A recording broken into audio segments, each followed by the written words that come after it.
Hello everyone, welcome to session number 25, and the topic of our discussion in this session is tradition and individual talent. And what we will be doing is to revise the entire essay by T.S. Eliot. We have finished reading the essay. So what we will be doing in this particular session, that is to do a revision activity of Tradition and Individual Talent by T.S. Eliot, and at the end of the session students will be able to revise and recall some of the important points, some important issues which have been dealt in this essay Tradition and the Individual Talent by T.S. Eliot. In this revision activity, before I explain it in detail, so let me start with some brief introduction or information about this particular essay by T.S. Eliot. We all know he is a very famous poet of 20th century literature, and he is an essayist, and he has given a wonderful contribution towards the field of literary criticism, and this essay which we have read is an example of that. So here this essay Tradition and the Individual Talent was first published in a literary magazine titled The Egoist in the year 1919, and later it was published in the year 1921 in T.S. Eliot's first book of criticism called as The Sacred Oath.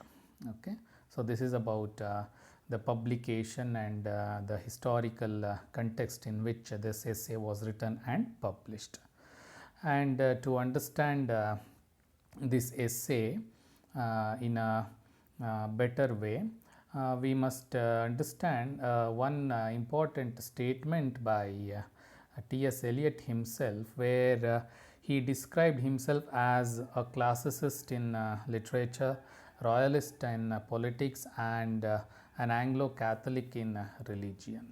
So how he defines himself is very significant to understand this essay, because if you see that statement, you can analyze that Eliot, he gives importance to the deep rootedness of one's tradition in the past. Okay, so the same idea is reflected when he speaks about his theory of poetry in this essay Tradition and the Individual Talent. So what Eliot has done in this essay is he discusses his views on poetry and the importance of tradition. Okay, so I have already explained that this essay was first published in a literary magazine, London based literary magazine titled The Egoist, and this essay has contributed heavily to the founding of new criticism movement. Okay, so this is something I have explained in the very first session. Let me brief it one more time. So this essay can be called as a foundation or a basis for the rise of new criticism, a school of thought which emerged during 1920s, specifically in American literary circle. Some important members of this school of thought are T.S. Eliot himself, then F.R. Lewis, Q.D. Lewis, W.K. Wimsant, and several others. So what new criticism speaks is that there are important assumptions which they put forth. The first one is to focus our attention towards poem rather than the poet. This is what new criticism says. Same thing is reflected in this essay, that is to make a close reading of a poem and then to look for the ambiguities in the poem. This is the first important point, or the first important assumption in new criticism. The second thing what new criticism says is that while reading poetry, or while making a critical analysis of the poetry, one must not commit intentional fallacy and affective fallacy. Okay, this is what new criticism says. Intentional fallacy refers to reading the poem or judging the poem on the basis of the intentions of the poet, and affective fallacy implicates that you come to a conclusion about a particular poem on the basis of emotional implication it has on the readers. So these two things must be, that should be avoided. Okay, apart from this, new criticism looks into the formal aspects of language, and this particular school of thought has influence of Russian formalism. This also implicates that new criticism agrees with the idea of defamiliarization, where the language of poetry is different from the language of prose, and this language makes familiar things defamiliar. That is what Viktor Shklovsky, a Russian formalist, calls as defamiliarization. So these are some important aspects of new criticism. Maybe you can read more about them and you can have more knowledge about new criticism. But here let me proceed with this essay.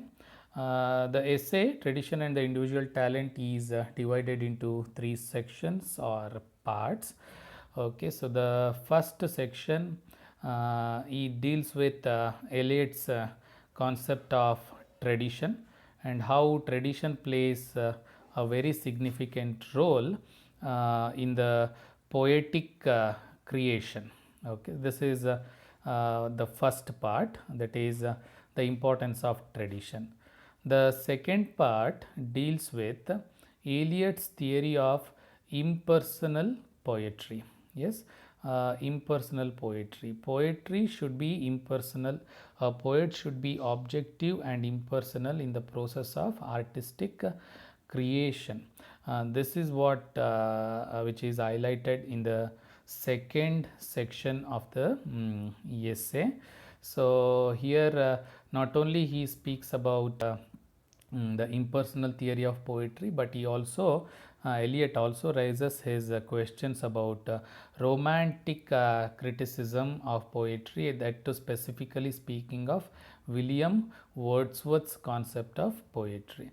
That is what we see in the second section, and the third section is titled as conclusion or summary, which summarizes the overall idea of this particular essay, Tradition and the Individual Talent.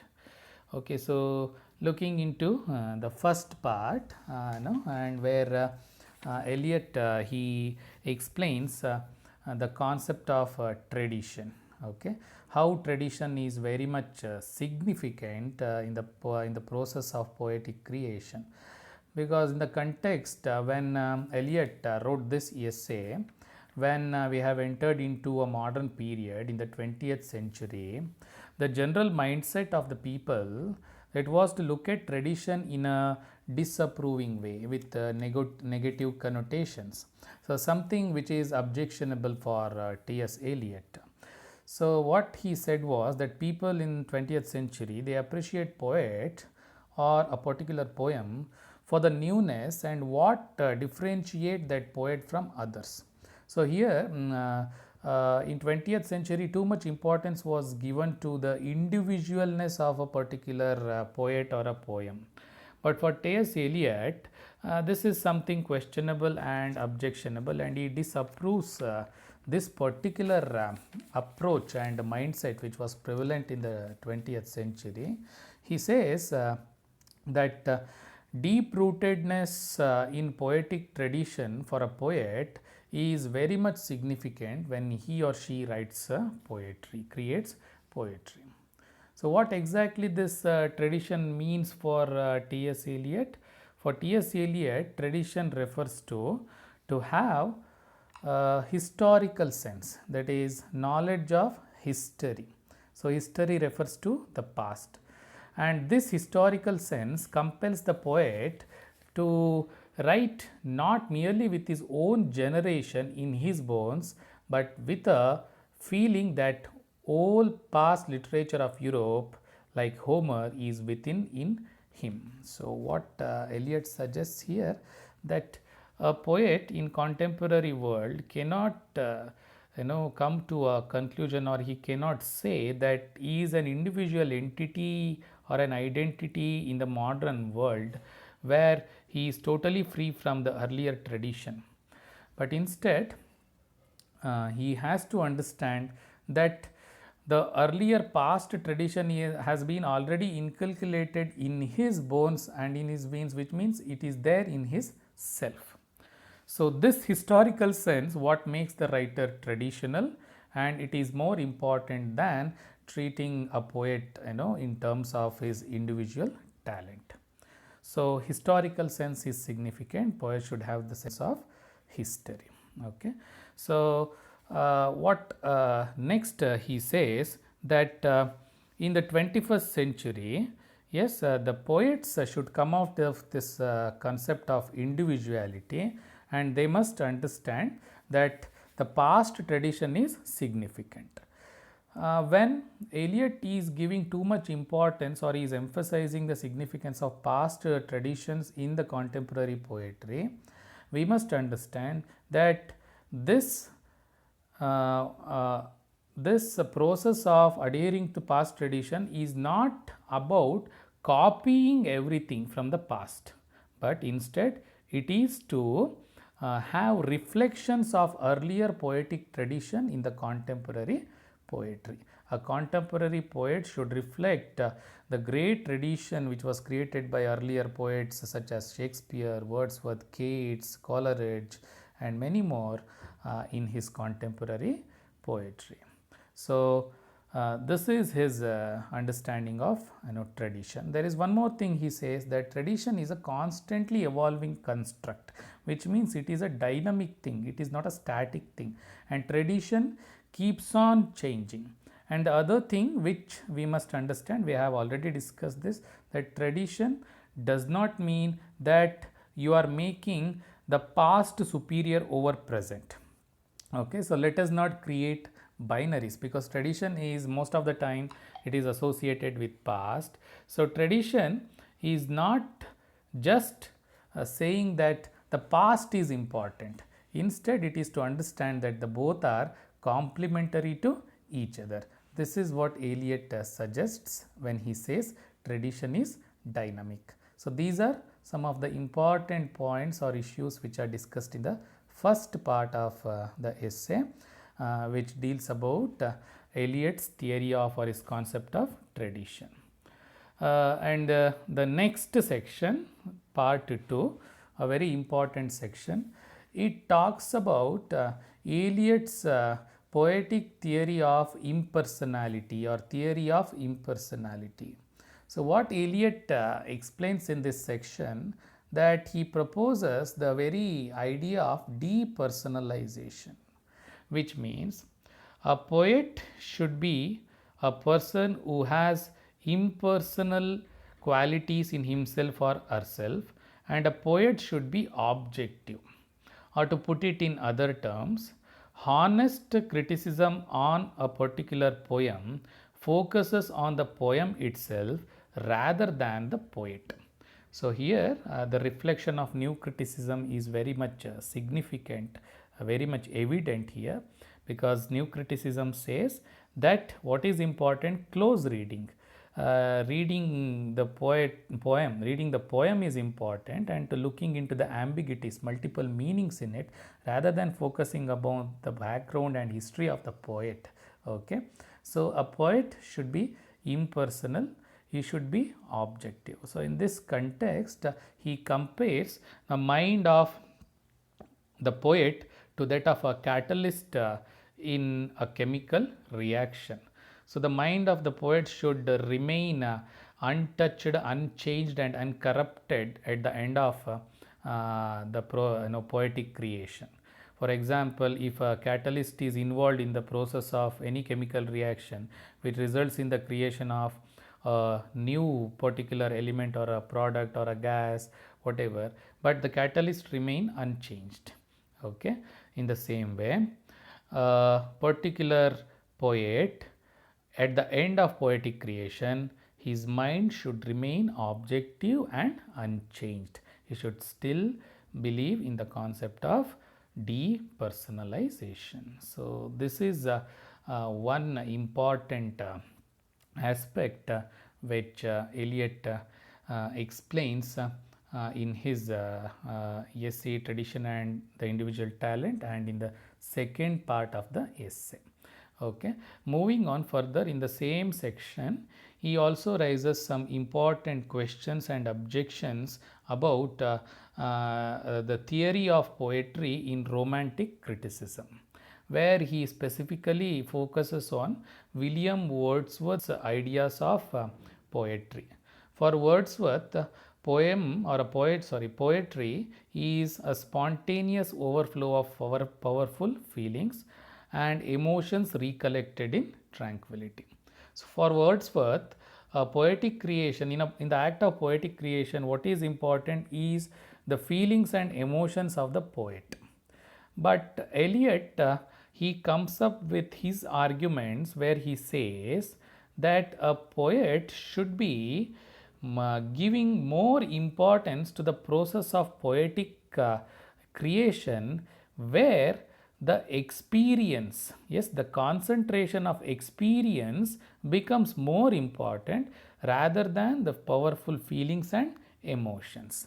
That is to say, for example, if a poet is writing a poem, he should not write it just for the sake of powerful feelings which are running in his mind and body, such as fear, such as love, sorrow, despair, so many things. Instead, he should make his poetry very much down to earth and very close to the ground reality. Instead, he should be able to write a poem about his experiences of contemporary world. To make it more clear, what Eliot is suggesting, that a poet living in the 21st century should be more concerned about the things which are happening in his world, such as climate change, globalization, or even child labor or pandemic, these things, rather than just letting out his emotions through poetry. This is what Eliot suggests in this second section, where he raises his objection to Wordsworth's theory of poetry. Okay, so and in the last part, that is a summary, he summarizes all these aspects once again, that he says that we should be shifting our critical focus away from the poets and into the poems themselves, that is making honest criticism from poet centric to a poem centric. Okay, the piece of work is important rather than the poet, and the emotion of art should be impersonal in its nature, which means a poet, a literary critic should have the mindset where he is very objective in his approach. Okay, there should not be any preconceived notions, bias and prejudices. He should be objective enough, like a scientist. He should have his approach towards an artistic creation, and the work of poets is not to convey their own sincere emotion. Okay, so this is what he says in the concluding part. Again, his objection to Wordsworth's theory of poetry, that is to say that concentration or bringing in the experiences, one's experiences, is more important than giving importance to the emotions and feelings, powerful feelings in the poetic creation. So, this is T.S. Eliot's essay, Tradition and the Individual Talent, and we have also tried to analyze or to understand the criticism about or the limitations of T.S. Eliot's arguments in this essay. I have already explained them. To recall those, the first one is that Eliot fails to give a definite or a specific definition of what exactly tradition means, which means he gives an unlimited scope for traditions. Okay, so this is one objection which is being raised, and the second one is that it is too much Eurocentric in its approach. That is, when we read this type of essay in the 21st century, in a post-structural period, in a post-modernist period, of course we can raise this question. It is too much Eurocentric in its approach, because the issues which are being raised and discussed in the context of Europe.